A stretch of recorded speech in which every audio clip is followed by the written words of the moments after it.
Colours मराठीवरील भाग्य दिले तू मला या मालिकेत राज, कावेरी आणि रत्नमाला यांची नवी सुरुवात आपण पाहतोय. राजवर्धन मोहिते जो माहेरचा चहा हा बिझनेस सांभाळायचा, तो आता एका कंपनीत नोकरी करतोय. या कंपनीत त्याची टीम लीडर किमया ही त्याला खूप सांभाळून घेत असते. राजने किमयाला कावेरी आणि रत्नमालाला सुद्धा भेटवलं असतं. आता कावेरी आणि किमया खूपच चांगल्या मैत्रिणी झाल्यात. घर छोटं नाही पडत का असं किमया कावेरीला विचारते.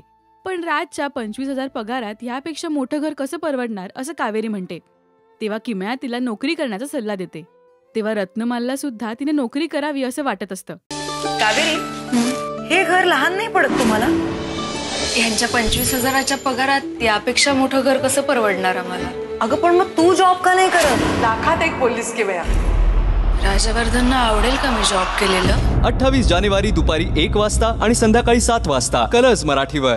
पण राज कावेरीला नोकरी करण्यासाठी परवानगी देईल का? राजला हा निर्णय आवडेल का याचा विचार कावेरी करत असते.